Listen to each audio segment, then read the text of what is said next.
Hello, everyone. Welcome to Loud and Proud Orlando. It's Monday, July 1st. All right. And as you watch this, it's probably 7:30 p.m. Eastern Time. Thank you so much for watching.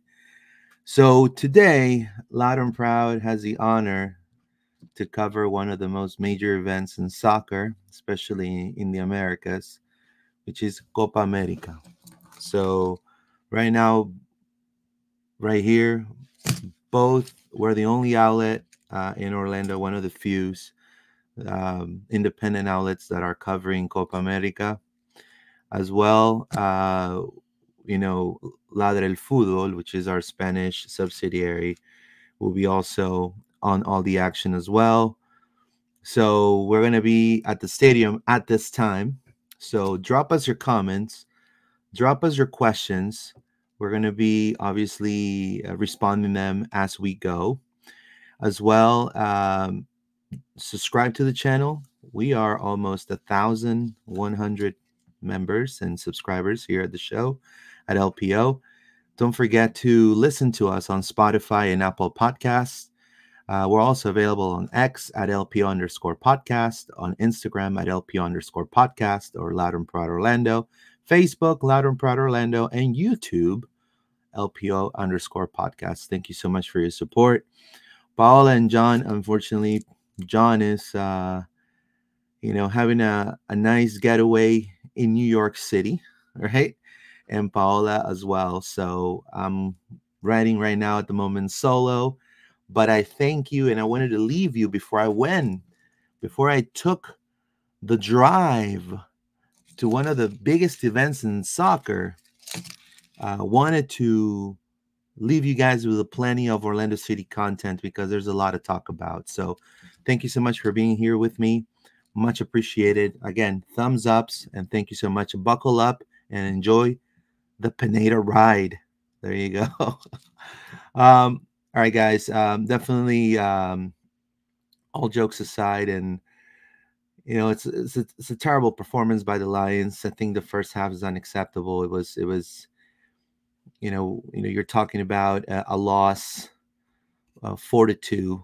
This is a derby. I mean, I guess for a lot of fans, for a lot of people who have been covering the team for the longest time, this is a derby.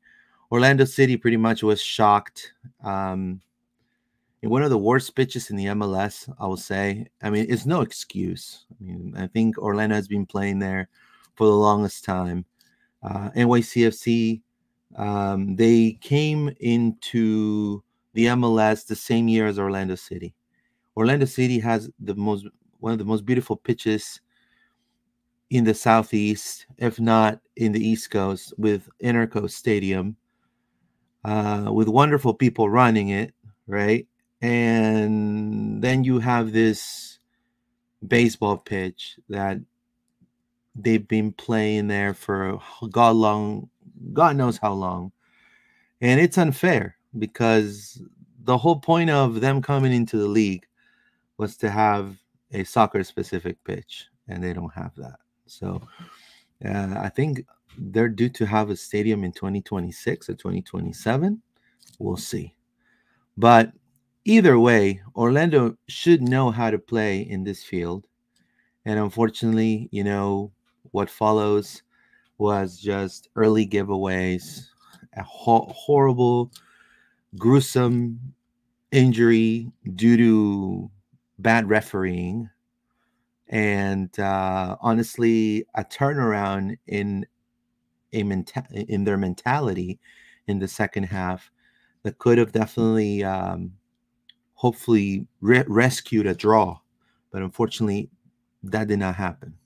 New York City FC was the better team. New York City FC had the manpower to took advantage of all the giveaways that Orlando gave them, and they capitalized, and they were the better team. Now, my expectation to this game was rescuing a draw because NYCFC was coming hot. I mean, NYCFC is one of the top teams right now, in my opinion, in the East. And I wasn't really expecting a win. Now, they're a top 5 team right now, in the MLS. They are fifth in the standings with number one Inter Miami, number two Cincinnati, number three New York Red Bulls, number four Columbus, and with 32 points you got New York City FC, and then Orlando, is hanging right there. I will show you guys this right here. Orlando is in the 11th position with minus 10 goals against. That's horrible. 21 points. Now, still for playoff contention, we're 3 points away. If you really want to, you know, if you want to be fully positive like me, there's still a way to turn it around if they win a lot of the stuff at home. Now, um, is this it? Is this Orlando City? Um, of course not. That's not Orlando City. That's not the Orlando City that the fans deserve. That's not the Orlando City that I would love to see on the pitch. But it is the Orlando City now. And based on reality, we have to aim to that eighth or ninth spot, probably even seventh spot. It's if they, the crazy part is they're like that Katy Perry song. They're hot and they're cold. They're yes and they're no. They're in and they're out. They're up and they're down, right? So it's like, there's some games they're geared up and gun ho and ready to rock and roll, and some other games you see lackluster attitude and performance, and just it seems like they're not there physically, mentally, and that's some of the things you saw in this first half against New York City FC. So, are we going to go to playoffs? I believe so. I'm still a big believer that we're going to make it to playoffs, even if it's on the ninth inning or the ninth slot. But I think it's feasible for us to get to playoffs. Now, it would be a catastrophe if this team does not. You have to understand, Philadelphia and DC United are only a point away. New England is only 2 points away. So this could turn of events. The next game is against DC on Saturday as you watch this. And they got to win in front of the fans. Now, as a fan, no one should tell you how to feel, right? And I don't think fans like when people tell them how to feel and how to be, right? Um, be happy. I mean, you're gonna go to the stadium and support either way. So enjoy the game. Uh, they now have a big, task ahead of giving you a W, and they gotta deliver, because otherwise fans will be upset, and also the table is going to look there's going to be less chances of them reaching their goal, which is qualifying for playoffs this year, right? Because that's their goal. I mean, clearly it sucks that I'm going to say this, but the goal for Orlando City this year is to go to playoffs, which should be a normal now, right? But it's the goal. Their goal now is to go to playoffs and to obviously give the fans what they want, you know. And I think this game against DC is going to be vital. It doesn't get any easier for Orlando City. It doesn't get any easier for Orlando City.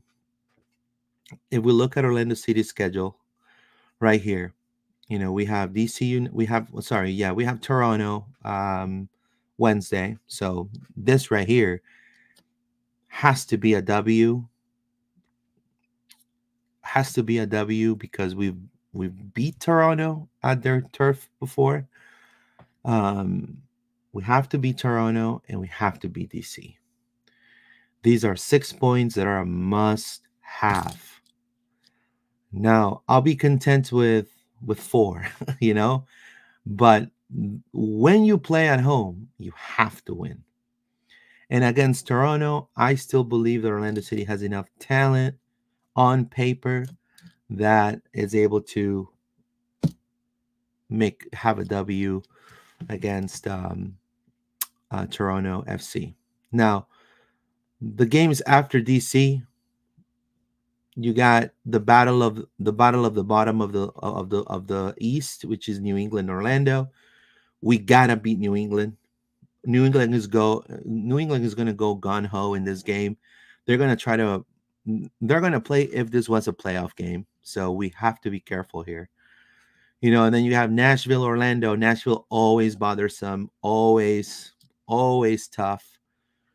I will rescue a point here. And then we have to wash our face, man. Wash this defeat against New York in New York City and beat New York in our home turf.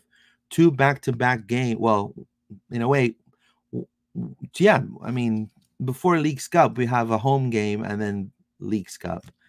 But we're gonna be facing New York and Orlando. We need to win this game. We need to win every single thing that we play at home. Now, in my opinion. Otherwise, it's gonna get even more tough and complicated for the Lions. So let's go ahead and analyze the game itself and watch some of the footage. So thank you so much to everyone that's watching right now. If it's your first time watching us, my name is Luis Carlos Pineda. I'm a journalist here. I cover Orlando City, Orlando Pride, OCB, U.S. Men's National Team, CONMEBOL, Selección Peruana, you name it, I'm there. So thank you so much for watching Loud and Proud Orlando. Drop us a thumbs up. So the formation was a 4-2-3-1 here for New York City FC. I mean, they took advantage of all the spaces that the guys gave them. Now, this was the starting lineup for Orlando City. Mason Staduhar, right there as a goalkeeper.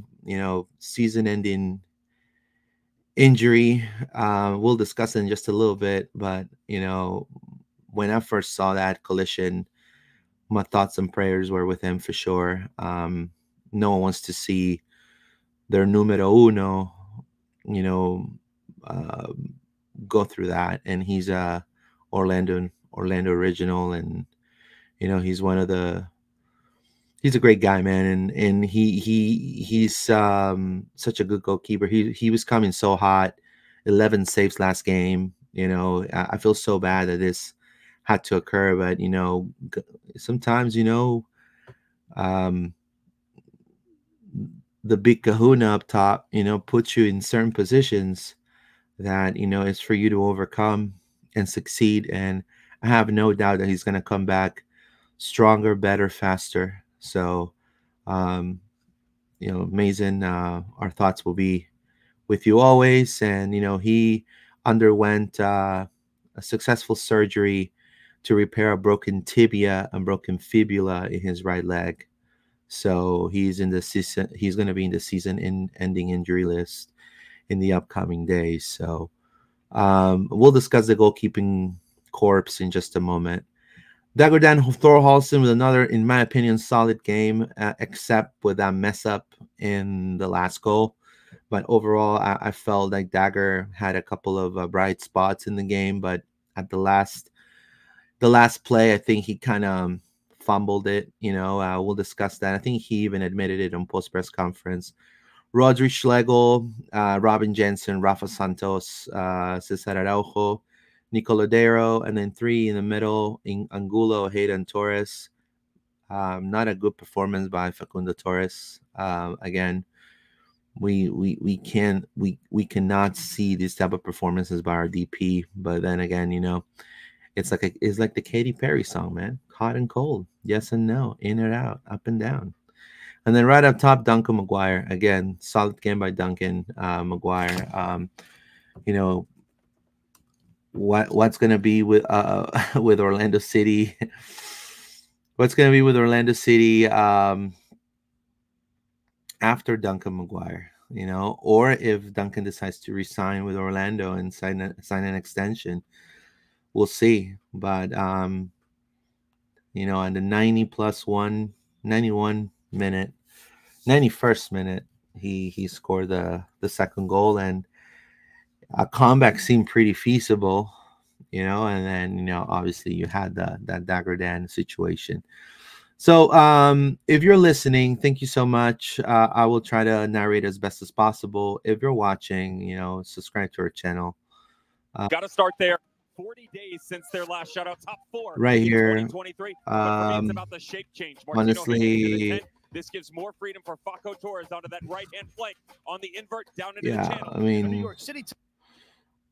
First and foremost, I do want to say it's really dumb that the MLS has the league playing the same time as Copa America, at the same time as as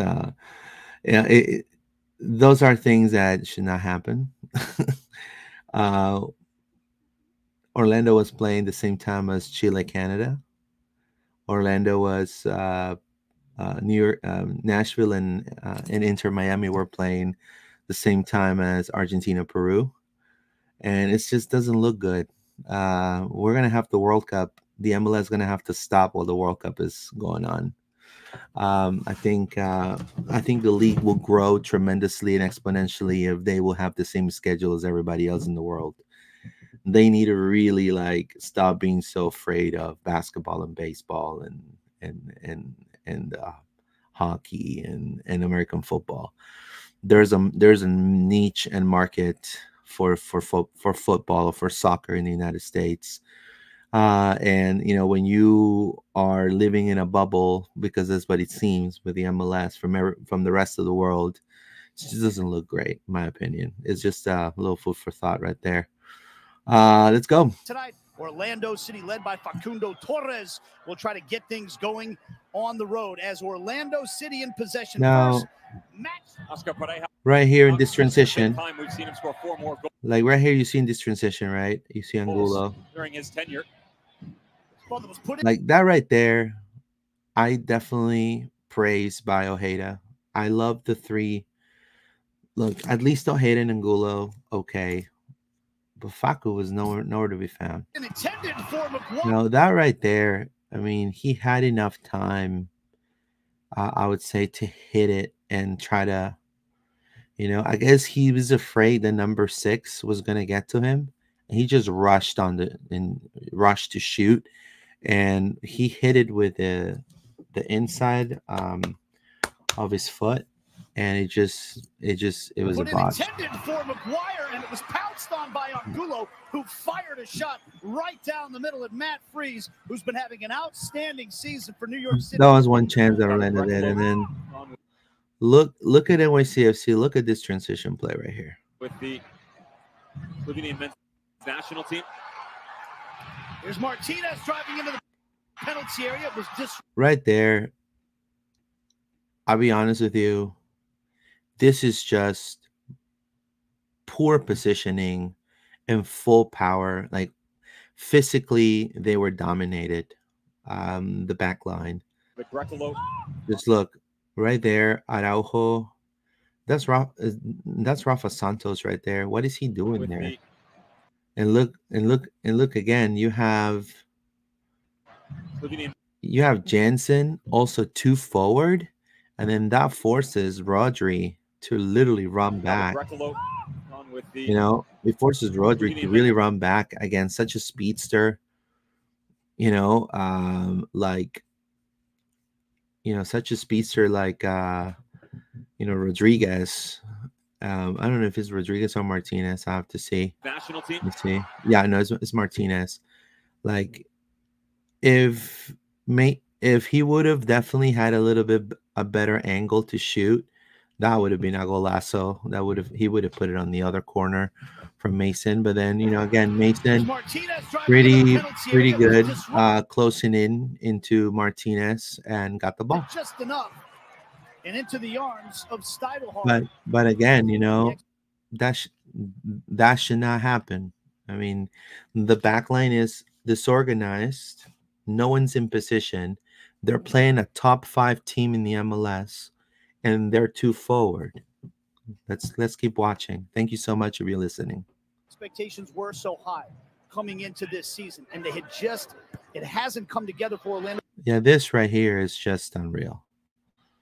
It's all speed. expectations were so high in transition. coming into this season, and they had Like, look at both of our center backs right there. It's like he just is like, hey, I'm gonna run faster than these guys.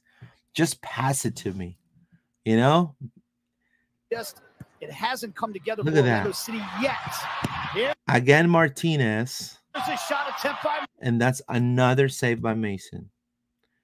You know, now Martinez doesn't have, in my opinion, the quality it hasn't come together to for put it away. But a different striker with that level of chance, like a Buanga would have scored Orlando it. City yet. Here's a shot attempt by Right? Martinez. Now, good. I will give Robin a little bit of kudos for maybe at the last second of that play, it hasn't closing in for a little Orlando bit and kind of closing the angle, because obviously he sees that he's going to shoot. He sees he's going to shoot.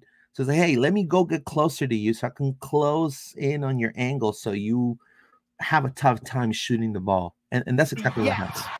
Now, great save by Martinez and a save Great save by me. by Steidelhart. Trying to catch him on the diagonal. The ball off the right side for him is only going And then you got another play in transition. to benefit him. He plays it back to Rodriguez. Now, this right here is just a banger. I mean, The diagonal, the ball off there's the right nothing side that for him. Mason could have done in this play. It's only going to benefit him. Now, you have to understand, why is the whole backline so disorganized? Why is Mauricio not helping Cesar? And Cesar seemed like completely obliterated. Yep.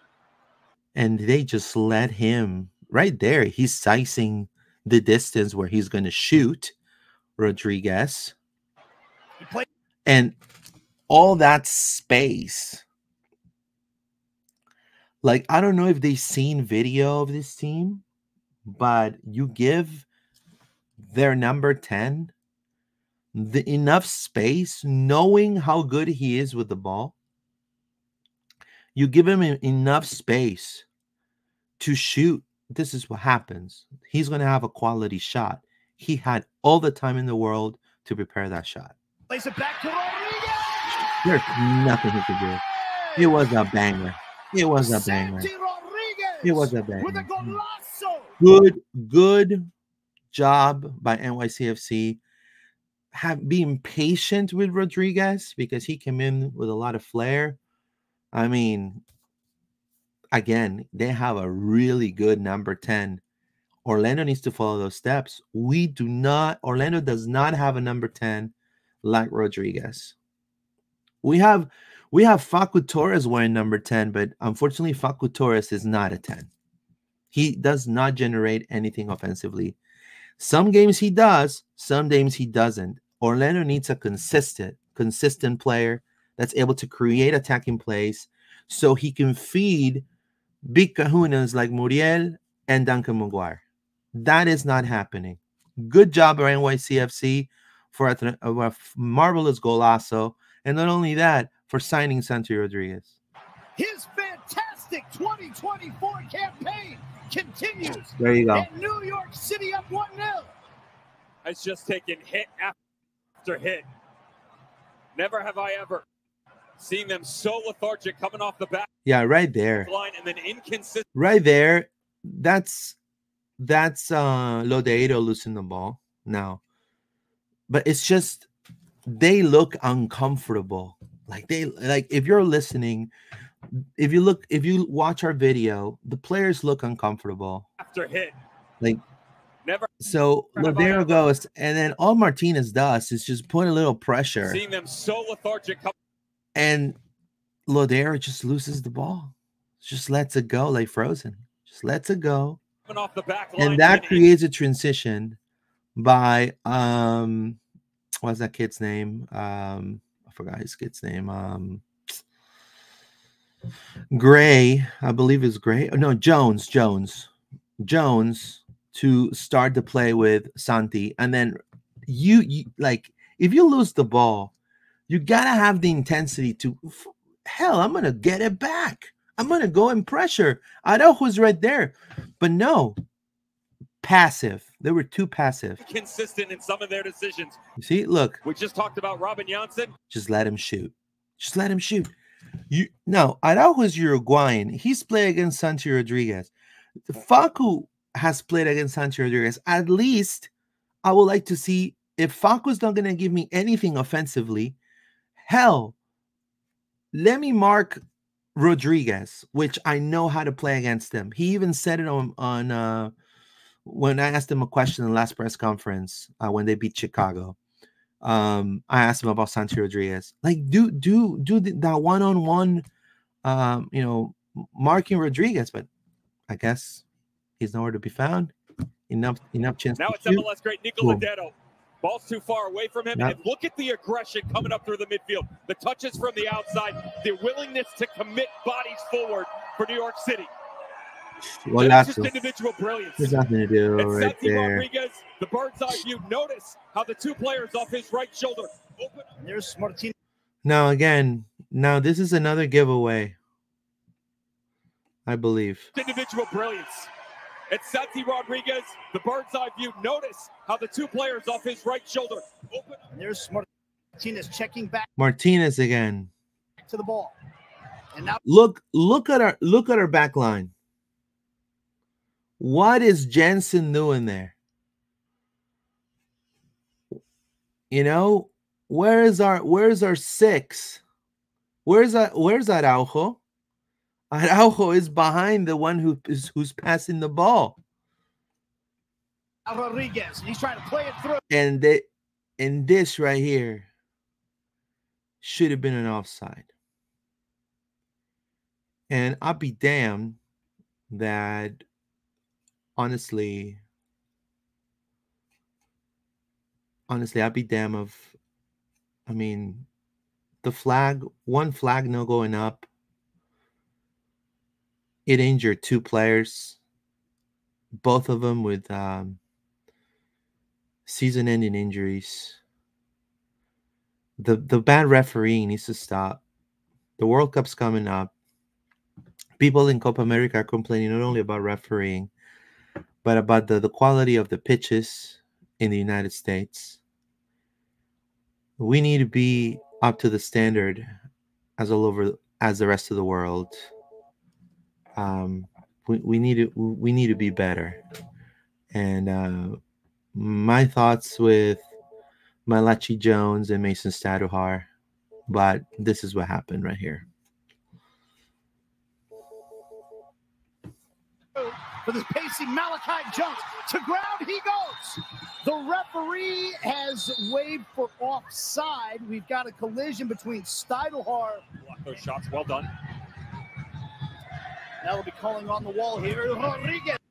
Now, to touch a little bit about Staduhar and what's going on, obviously, gruesome injury. Now, you're a professional soccer player. You're red hot. Again, one little flag messed up the rest of the season for two players. One, which is Mason, was in a super high.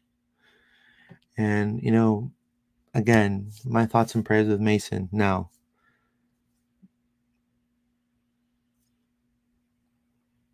Otero comes in. This is the opportunity for Javier Otero. Javier Otero is very highly regarded in Venezuela.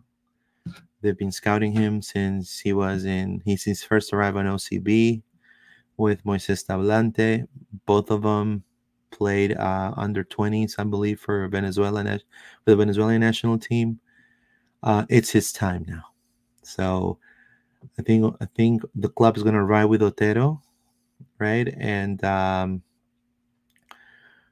Galese. So the good thing is Pedro Galese is coming from being one of the best players in his national team, especially against Argentina. I think he had like 5 or 6 saves. It was pretty massive. You cannot deny the quality of Pedro Galese. And I believe now that Copa America is completely over, I think there's not going to be any friendlies until maybe September or so for qualifiers. It's Otero's time, which is a great goalkeeper too. That's one thing about Orlando, is that they have a great goalkeeping corps, and I have nothing but faith on Otero. I wish him, Mason, the best. He's a warrior. He's a phenomenal human being, phenomenal player. But this pitch is, I'm sorry, I'm going to say this pitch is garbage. It's not a soccer specific pitch. That's number one. And two, referee decisions, I will never understand. And there's no response. And if you talk back and you submit your opinion and you raise your voice, you get fined. You censor. It's ridiculous. This goes against everything called freedom, but whatever. Has waved for offside. We've got a collision between Steidelhard. So sad, man. Shots well done. And then I would say I noticed that obviously some of the players were shocked. And some of them took a while to come back. And then also some of them decided to say, hey, we're going to do this for Mason. We're going to fight back. And there was a switch for the second half. Now they'll be calling on the wall here. Rodriguez puts it over the wall, but also puts it over the target. Gruesome. Now right here. Santi Rodriguez with the turn. Again, Rodriguez. Now look where Martinez is. Look what Martinez is. He's looking for Gray. Look where Martinez is. Get there. Angulo got there first. Gray keeps it alive. Like that right there. Now, everybody is concerned of Martinez, but they don't know. They don't realize who's coming right behind. For Gray, can Gray get there? Now, Angulo got there first. Gray. Come on, man. Like, fucking, sorry. Throw it in a corner. Just corner kick, bro. Now, Araujo realizes, oh, I lost the mark of this guy. Let me run back and see. Oh, and then Jensen's going there to cut the play. Too late. He keeps it alive. Too late, because when he does that, the ball hits his foot. Is there to No, sorry, that's contact. That's That's into the not back of the that's net. contact. No, this is And pounded into the back of the net. Gray would not give up on the play. And Wolf is the grateful recipient. And it's 2-0 New York. unbelievable. It's been a little bit deeper tonight, Santi Rodriguez. And how well is this turn taken? A drop down in, catches it over the Just throw it right there. Just throw it a corner. shoulder. Creates What are you doing? space on his zone, and what vision to find that high run of Tavon Gray. No, the freedom to create that they gave Rodriguez. Rodriguez carved Cesar Araujo up. Rodriguez, and how Look. He almost falls. Araujo almost falls, marking him. well is this turn Look taken? at the freedom. Look at the freedom. No one is going to physically take the ball away from him. They're giving him the freedom to create a play. And they're positioning themselves really horribly defensively. Boom. He dropped down in. And then Angulo gets it. And Angulo, what he needs to do is keep it simple, bro. Keep it simple. Throw the damn ball away. You know it's a crappy pitch. Throw it away, man. Catches it over the shoulder.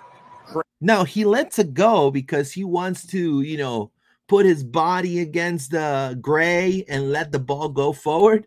He's like, oh, you're letting the ball go? Oh, hell no. And then he goes and kicks it back. Creates the space on his own, and what? And then, I'm sorry, but Santos, I mean, you like, there's no edge on Santos. You just let him go completely.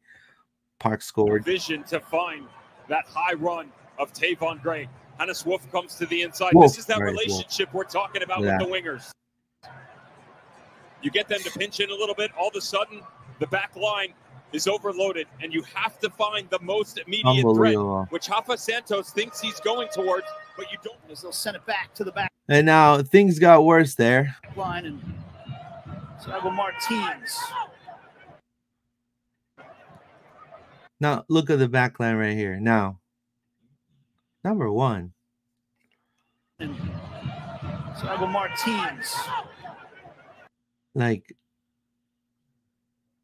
I think they were playing 3 center backs right there out back, it looked like, with 2 wing backs. Horrible. Santos was pretty much an open door. Ooh. You know, like, you know, an open door. And this is Facu again as a wing back. Look. Another line splitting pass for completely open.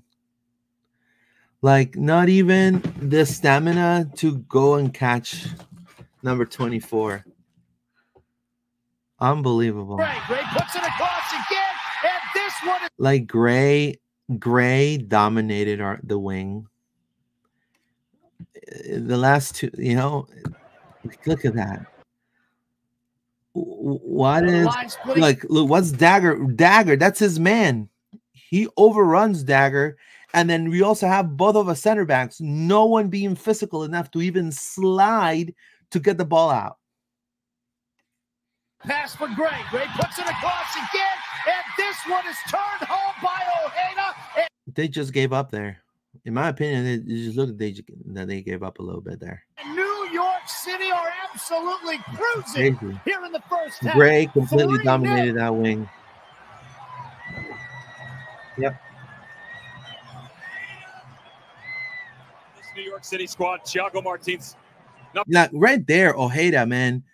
Like, go get the ball, bro. Like, play physical. Get a yellow card. City squad, you can't be so the player's gonna be so passive. For center back, huh? Right there, go with Gray. Don't run to Mason. Run to Gray. You're marking Gray. Let him go. Like, and right there, Jensen could have slid and, you know, at least try to do something. Like, but obviously Araujo, who had again, right, cutting centrally right there, and again the same play almost. Once again for Olsen. The same play almost, and then Otero gets the ball right there. Stayed step for step with him that time, and Otero comes out to claim it. Now this is where we're gonna play Oscar's interview. This is where Oscar said there was a turning point. You know, thank you so much to everybody that watched this. It's all timestamped right here. So sorry for the commercials. But anyways, there was a change of mentality in the second half, because the first half was just like they were carved up. The wings, Gray, like doing anything he wanted to do. The mid allowing Rodriguez to create plays. I mean, they just, in my opinion, just looked like they were switched off completely. The first thing is recognize that it was a half that we didn't want it to repeat ever, and with those errors and those mistakes that we made. And second, just recognize that we had time and we have a half, and that we have the spirit and we have the energy and the collective effort. It will bring us back to the game. I knew in those moments that our mind was more with Jason than with Mason than with anybody else. We're trying to overcome that. So he right there admits that the players were shocked about Mason, which I will totally understand. But also, you are professionals. Like, and I know it's easy for me to say, and I apologize, profe. I apologize to everybody that's watching, but you are playing professional sports. You know, what's done, it's done. Those mistakes were bad positioning, being afraid of contact, in my opinion, and just not being fast enough, or just thinking, or being really lethargic defensively. Like the way Facu allowed Gray to cross that ball, the way Cesar Araujo did not mark Wolf. Rafa Santos didn't mark Wolf in that play. So those are errors, player errors, mistakes by the players that should not occur. And a good team that's top 5 in the league right now, that is allowing and has a player that's really, I mean, Santi Rodriguez came to the league completely silent. No one said a word about Santi Rodriguez. I remember people made a big fuss about Facu Torres. They're pretty much almost the same generation. Santi Rodriguez right now, it's 2 leaps ahead of Facu in the MLS. The way he's having this season, unbelievable. That's the number 10 we need. We need a number 10 like him. We need a number 10 like Carlos Hill. We need a number 10 like Joao Paulo. Like, we need somebody that's going to create. We cannot give that. We cannot play a double pivot with Nico Lodeiro. You know, Nico Lodeiro, phenomenal human being, phenomenal player. Had some mistakes too. Turnovers. Should not happen. So, hopefully maybe next season when they open a little bit more of the wallet, you know, we can definitely make a difference right there. Because firepower we do have. We have Muriel, we have Duncan. I don't know if Duncan's going to stay with the team or not. Probably not. But you have to find that missing piece, which is somebody's going to create an offense in the attacking third. The collective energy was our responsibility. Even playing formation and all what he represents to the club and to the group. And I was very proud to see how the group responds, despite of these challenges that we're getting through, and that unexpected injury and terrible injury. That I'm still saying. I want to say this. I think the whether it's the FIFA or they need to get better at this ruling of just allow when the offside is very obvious. That's right. I think they need to flag of course the play. This is a very unnecessary play just to let it go, and then we can avoid a lot of injuries. And today it was a demonstration that we could do better, and the game we're rolling these things out. I think it happens in many other games that when it's very obvious, when the ball is and the guy's in an offside, I don't know what is the necessity just to let it go. They need to flag it so we stop the game. Completely agree with Oscar right there. You know, and he's taking a lot of the heat for sure. You know, but these mistakes that happen against NYCFC were player mistakes. You know, you could practice so many transitions and things during the week, but if your players don't do what they're supposed to do, you know, in the end, you know, he knows that this is not a great result. You know, let's keep watching. Martins as well, fully game fit. Second half, Orlando with a change of mentality, with a change of attitude. I totally recognize that, but also some mistakes. Here's Facundo Torres. Facu Torres decides to create. He flicks it through. There's a one-handed. And that is a fantastic shot by Martin Ojeda. They decided to shoot the ball. Good to see. Now Facu is at the 10 right there. You know, he's creating. So, and then you got Dagger on the right and Angulo on the left. Here's Facundo Torres. He flicks it through. There's a one-handed save by Freeze. first time he's been called on. And then they brought in Nycfc right there, which I'll be honest with you, when they added the 13 minutes of injury time at the end of the first half, they conceded, obviously, the third goal. But Orlando could have essentially just packed up everything and leave, and I will recognize that they put a better effort on the second half. I will take those small positives. Giorgio Nycfc, he had an A-OK game. We would need to see more of Giorgio. He's definitely going to be part of our bench, in my opinion. Rodrigo Schlegel had a better game. Dagerdan, I already explained that. Even though he had a little bit of a mess up at the end, but I think to me, he was one of the best players in this team in this game. It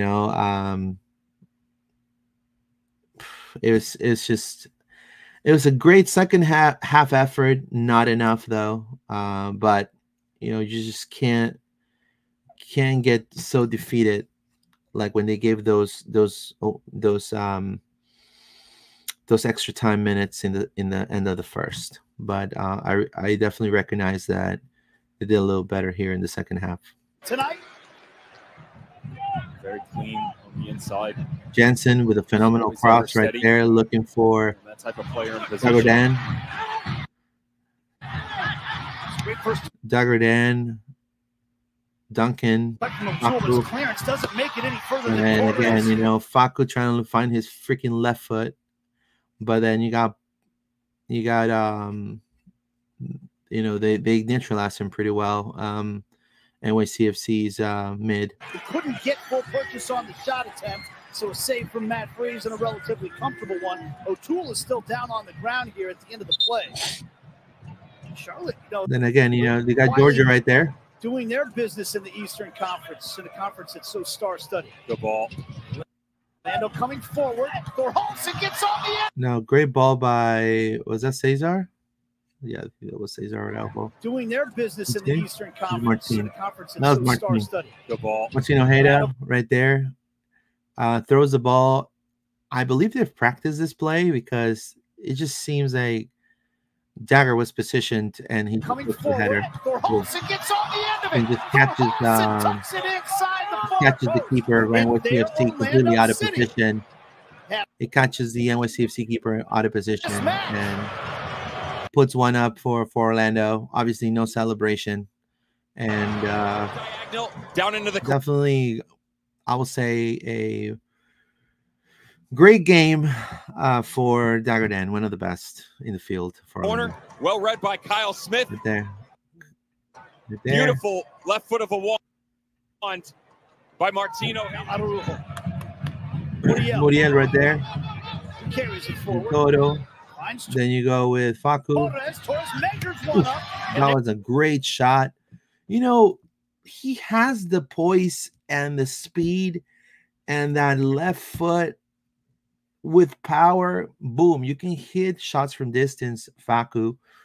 You can do it, bro. Like, you just keep shooting. There's a parried save by Freese, and then tracks it down. It gets shouldered out of bounds by Muriel. Again, Nycfc. No doubt, the hockey assist. And then Muriel. Again, by Freese. I appreciate the effort, but Freese was all over that. But the thing is, do as an Orlando City fan, but the difference is Orlando was creating, with Facu right at the 10, right, and Muriel, and Nycfc. I think Nycfc was again. We need to have Nycfc in the bench for sure. He's definitely going to help out. I mean, he didn't. I know probably not the best game to have a lot of minutes on, but I feel like he's going to contribute a lot moving forward. And we still need to Shaq Muhammad. We'll love to see Shaq Muhammad. We'll love to see a lot of these OCB kids. If we're not ready to make any splash signings, under 22 in the summer. You know, let the kids play. That's just my opinion. Trying to find a way to take positives out of something it could be. Nycfc again. Here's Thorholson. Dagger.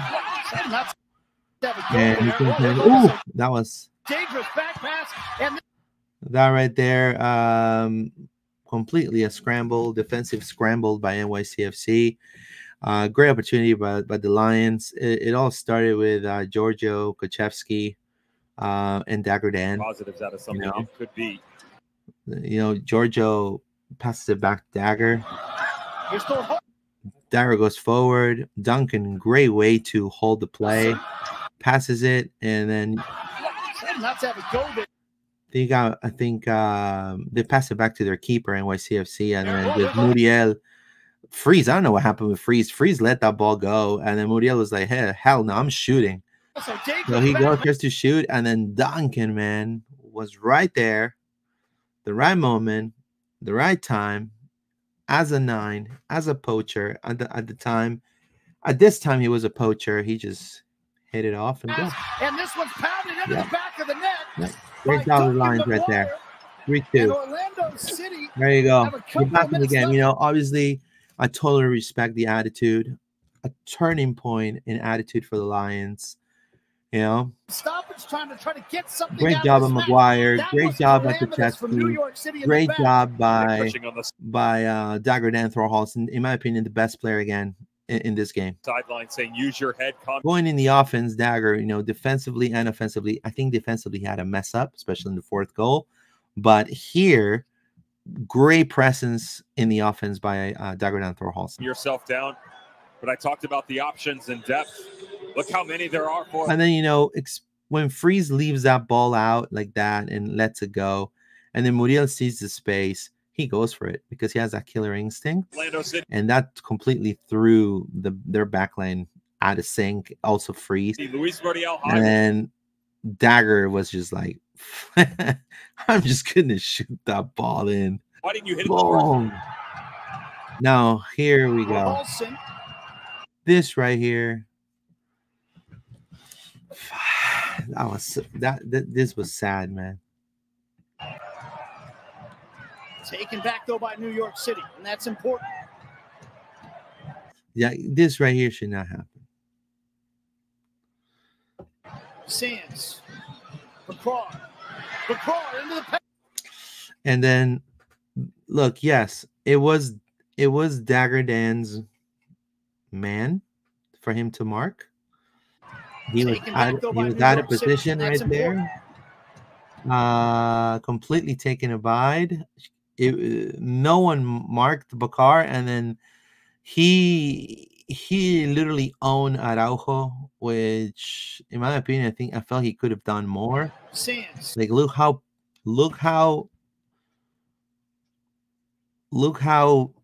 I don't know. I think Cesar's afraid to get hit or afraid of contact. No edge whatsoever in trying to get that ball away. And obviously, you give that space to a crafty player like Bakar. Boom, he's gonna hit you. He's gonna hit you. He's gonna break your ankles. There was no chance for Araujo, you know. And you give him so much space. Give him so much space to get it right, and it was over right there. Finishes this one off. It was over. Nothing to do. Bakar goal for him, and the citizens can celebrate now on a Friday night in the Bronx. You know, to the line of pressure here in the second half, but it removes itself from the conversation Algerian down the stretch. It footballer wasn't high from the enough. Algerian national team, their number 9. But the cherry on top for the 9. And that's how it ended. 4-2, NYCFC win. What are some of my takes here, real quick? You know, the giveaways, man. You know, we Orlando.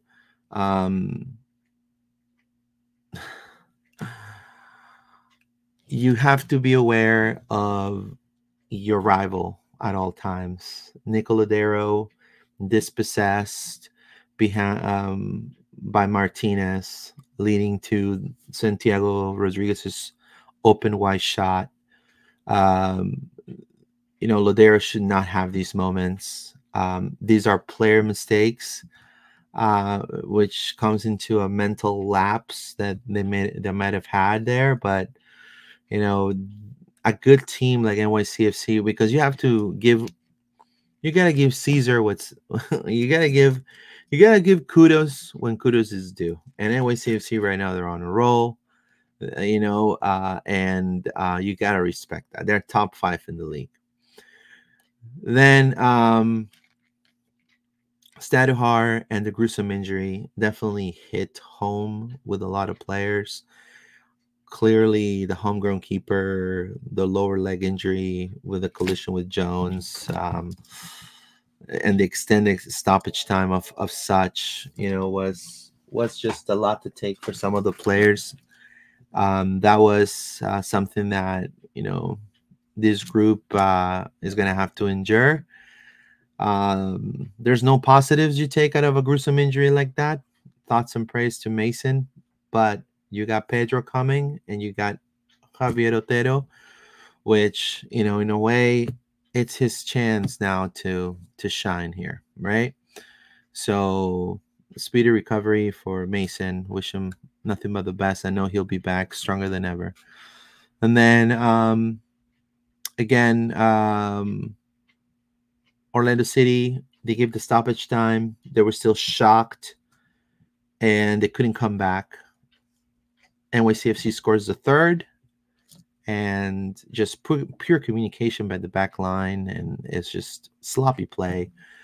And then in the second half, they turned it around. They didn't quit. They came back, and Duncan with that goal, Dagerdan being more incisive in the attacking third and trying to connect. Facundo Torres actually being a 10 and trying to set up some plays, some shots on goal and things like that. But it was not enough because, again, Dagger and Cesar, with that mess up for the fourth goal, completely killed all effort in the second half. So was I envisioning this loss? No. Was I envisioning a loss? Probably. Maybe a 2-1 or a 2-0. Not a 4-2 loss. Now, obviously, it's a 2-goal difference, so it's still kind of like a 2-0. If you look at it in a weird way, you got 4 goals scored on you, though, but it was a disappointing defeat. No one wants to lose against a rival like NYCFC. But Orlando is going to look to, obviously, try to get their winning form back again at home in front of the fans. Against DC, but before that, obviously against Toronto right there in 2 days from now and on Wednesday. Orlando needs to clean this mess up, and the best way to clean the mess up is by winning. You got to win against Toronto. So if you win against Toronto and you win against DC, that's the expectation. So can they do it? I'm sure they can. Another thing I want to add, Pedro Cartagena, Pedro Galese in Peru, great Copa America, even though Peru was completely horrible. And also Wilder Cartagena, starter in every single game, an important part. I think one of the best players in the Peruvian team right now. And there are Lions. This is also their level of play. And I'm going to say this because I'm very honest, because I've covered these players longer than Orlando City.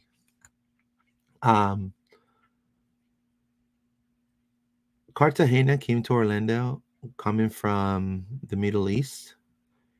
Horrible form. I mean, horrible form, horrible shape. He was not getting any minutes in the national team. He was just like completely erased from the national team. Orlando City put him out there. The training facilities, the infrastructure the club has, the trainers, Oscar's staff, motivation, got him geared up, and now he's one of the best in the national team. Like, that is phenomenal. That's how players like Pedro and Wilder get attached to an organization like Orlando. with a lot of love and dedication, right? So they're gonna be coming back, and they're gonna come in to kill. Like they wanna definitely win, and they're gonna be ready to make an impact. So it's definitely a boost for the club to have those two players come back, and they're an important part of the locker room as well. So I'm sure that we're surely missed. So that was that. Now, what's happening? Well, we're gonna be looking at some of the footage for the press conference real quick. We have a couple of more. We have a couple of more thoughts. The team's struggling defensively. I think it'll be good to hear from Oscar. Well, I don't know any other answer about that question. That working and training and recognizing first collectively, and that has to come from us as the coaches and me. Just trying to set it trainings and sections and whatever they needs to be to get that better, and also just try to get better in the individual. Those plays that we saw in the first half, it shouldn't happen to us. It's the game was far from us, but it was in our blame. We should have been making better decisions than what we did. Next, we have Chris Cuff in the room. Chris, you can go ahead. There you go. So horrible result for Orlando, but in the end, we take some of the positives and move on to the next game, which is against Toronto FC. Let's analyze a little bit about this Toronto FC team. This Toronto FC team is coming from a defeat against Atlanta United, comes with a defeat before that against the Red Bulls, a defeat against Nashville, a defeat against Chicago, and a draw against DC United. Their last win was against Montreal on May 18th, 5-1. So this is a team that on paper, guys, this is a team that on paper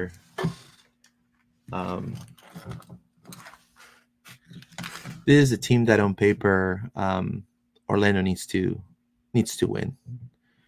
So I would say, they are definitely looking out for blood. They're looking out for blood. They already beat us in Orlando 2-1. We need to prove our fans that we're able to beat Toronto in their home turf and get that win back from April 27th that we lost against them at home, which was unacceptable. I think a lot of fans were completely disappointed that happened. And yeah, I mean, these are must three points that they need to get. Now, obviously, they're going to have some players that are not going to be, with them. But they still have Bernardeschi, they have Flores, Coelho, Petretta, Owusu. They have a couple of players that sincerely are a little bit of a threat. But I don't, I think if Orlando City players want to definitely erase this couple of bad performances they've had, they got to beat Toronto. And then DC, you got to beat DC at home in front of your fans. I mean, right now, there's really every single game, you got to take it by how it is, and you have to win it. Doesn't matter what the score is. If you won 1-0 or 2-1, or you just got to win. You got to get those 3 points. Now, Toronto is probably going to have the same lineup as they did against Atlanta, with Gavran, Gomes, Long, Petretta, the line of 3 defenders, Marshall, Roddy, and Etienne as your win backs. 2 D mids, Longstaff and Flores, which they've been doing pretty good this season. And up top, you got three pretty good players. You got Bernardeschi, Insigne, which is back, which he will play probably against Orlando, and then Owusu. So again, Gabran, Gomes, Long, Petretta, Marshall Ruddy, Longstaff, Flores, Etienne, Bernardeschi, Insigne, and Owusu. It's a 3-4-2-1 system that they have there in Toronto. Now, I will show you their lineup right here, real quick. Now, what are my expectations to this game? I expect a win. Yes, they have Insigne. Yes, they have Owusu. After this 4-2 defeat,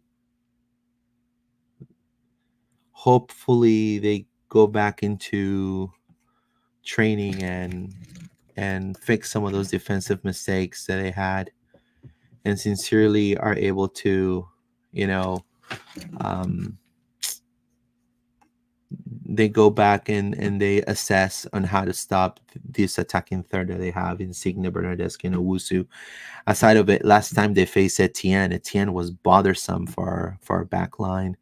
Marshall Ruddy is a phenomenal player too, probably in the next Canada national team as well. So their attack, it's pretty stacked. Ooh, so our backline is going to have some work to do. Now, they did practice today. I do have some footage of today's practice, so let's take a look right now. So thank you so much to everyone that's listening and joining us here at LPO. Make sure you follow us and you give us a thumbs up. Thank you so much.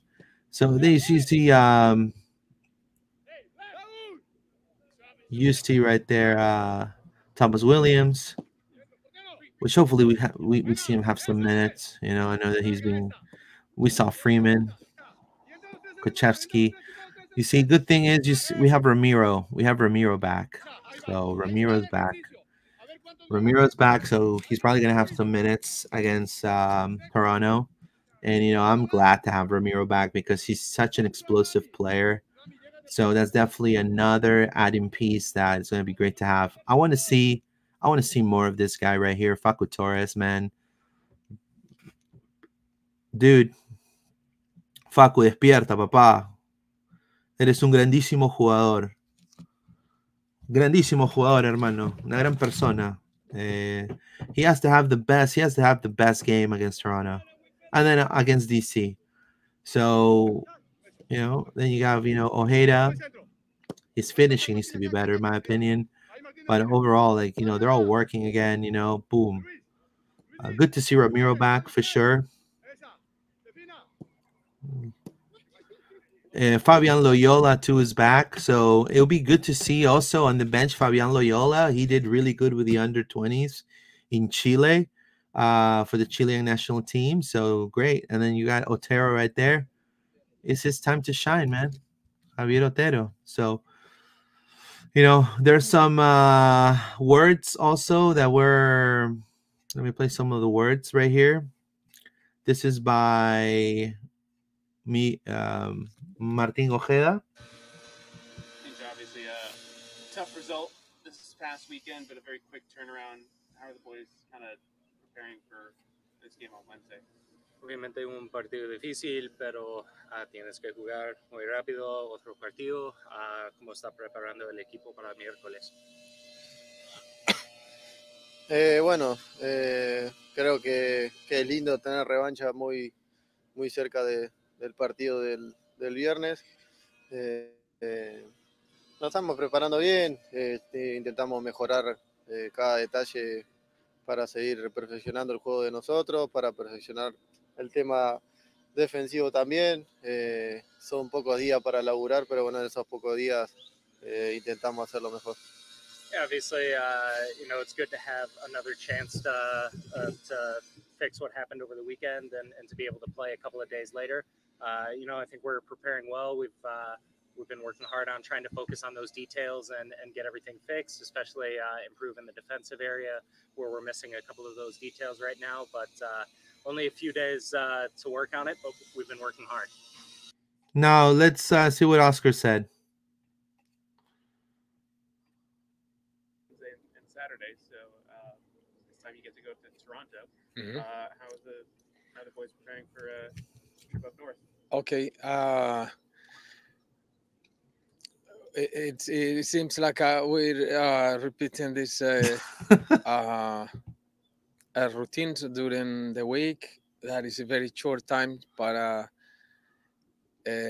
still we have special moments with the players where we can have first a good feedback from the games, uh, knowing that this proximity of them just allow us to have information, and with a short time on the training ground, we tried also to provide precise information and trying to be economical on the exercises and correct the things that we need to do it. Also, just try to improve the ones that we have to, and just continuing on doing the ones that we appreciate that this is working. So this is the job, is weekly. You guys know that this is a non-stop thing.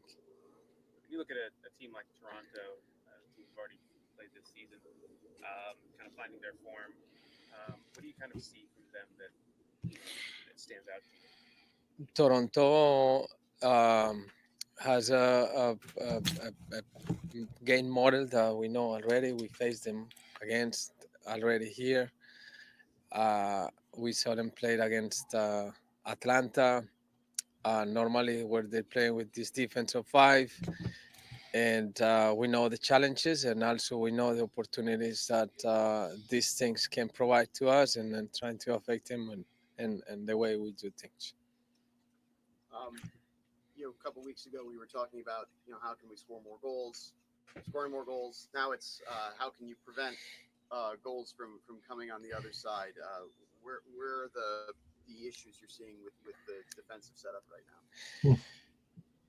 The errors that we had against our prior game, it's something that it shouldn't happen. We have to control those things, and the boys are very aware of that. And in New York, I think the collective was in a good shaping, but individually we can make these errors that are Exactly. Cost them a lot. they hear me and they Yep. spoke about it, and Yep. it shouldn't happen. With getting Wielder and Pedro back, does that change anything for you on the defensive end of the field? Well, first, it's good, and now that we have this scenario with Mason that was doing so good with us, and unfortunately we have this injury. But just having Pedro and Wilder is like just having two players that know the system and know what is the way we do things. And they're playing at So high level. we're happy to They've have been them playing every at a time really we high play. level. Are they back already? They are back. They're here. I guess are they in the plans for Wednesday, or Yes. is it a different recovery because they played Saturday as well? No, they're ready to be integrated with the team. Curious. So Pedro and Wilder are going to be playing on Wednesday. And I'm going to say this. Usually clubs give the luxury to the players that play internationally. Hey, if you want to take a couple time off, take some time off. We'll see you on Saturday.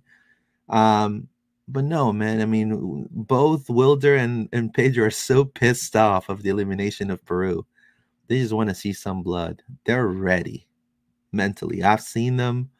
They're mentally ready, and I think Orlando's getting two players are already ready to push for a win.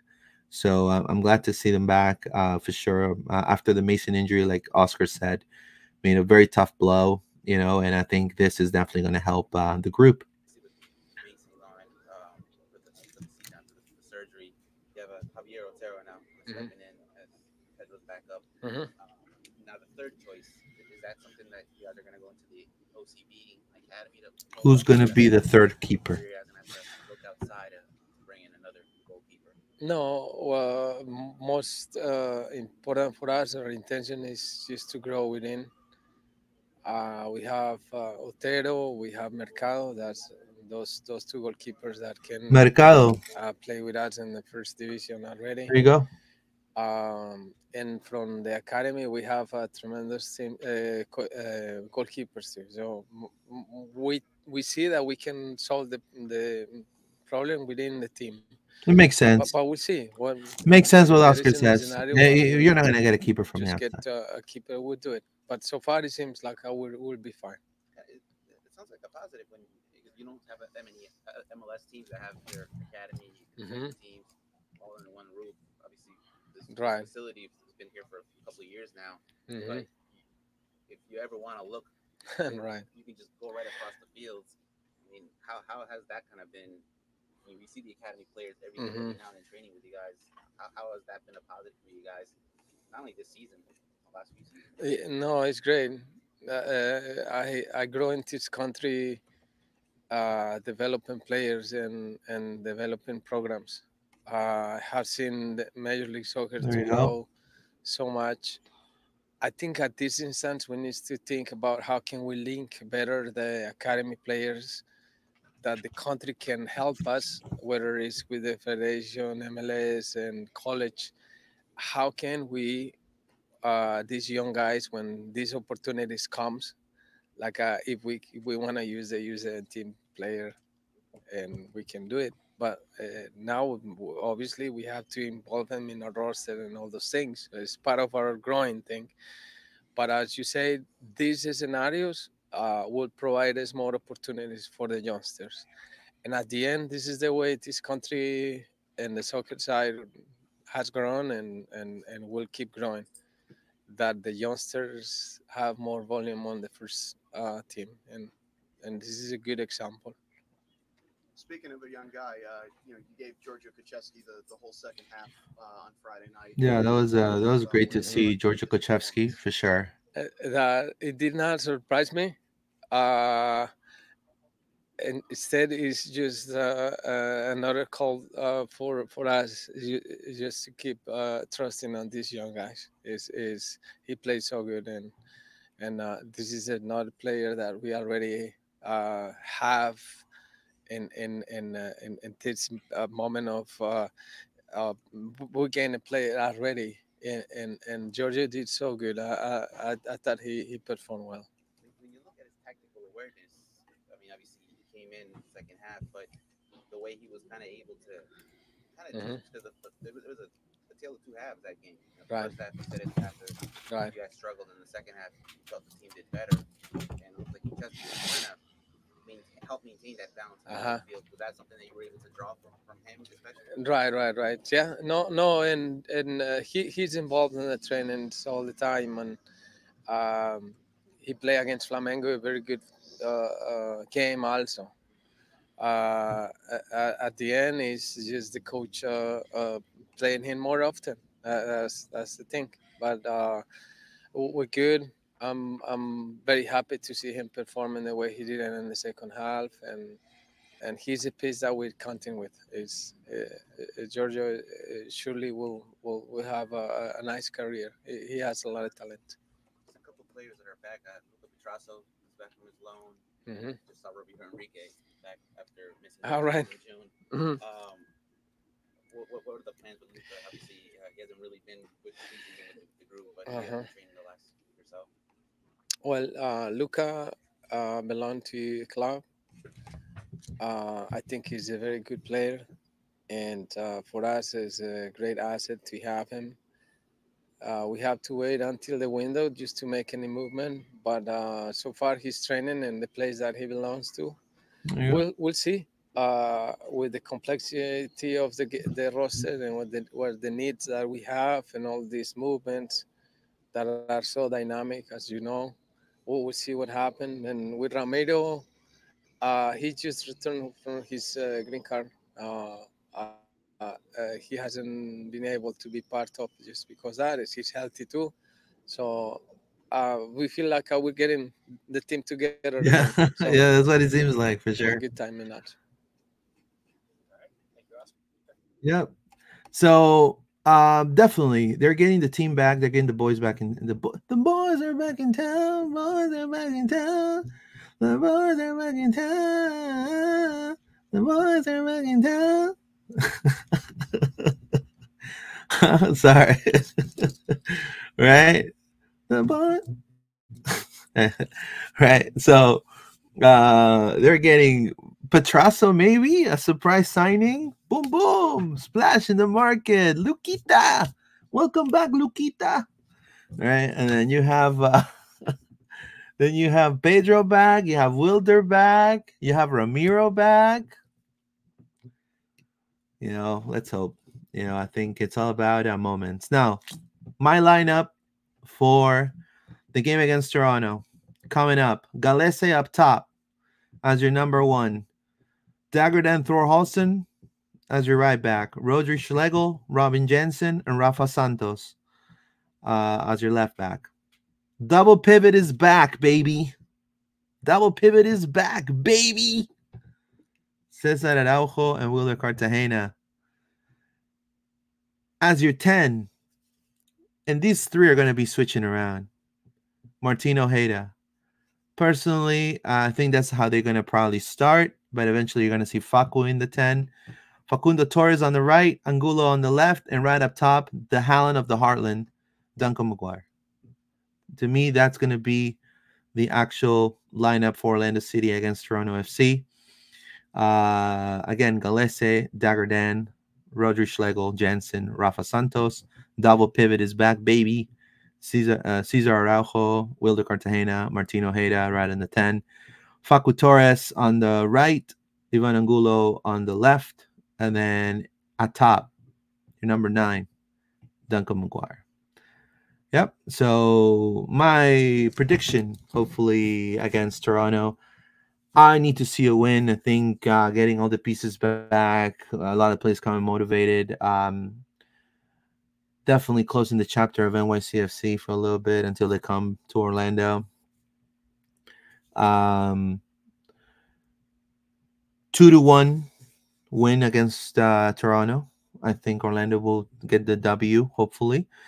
And then we'll assess what happens at Interco Stadium on the weekend against DC United. So hopefully everything goes well for the Lions. I do want to thank you guys for watching the show today. Stick around because tomorrow we have the Pride Pod, and I will have to record that as well. So thank you so much for everyone that has been watching this, that is listening to this. And we want to say hello to Paola and John. Hopefully you guys are enjoying yourselves on your trips. And as always, keep the faith. And as always, Vamos Orlando. Have a good one, guys. Vamos Orlando. Take care.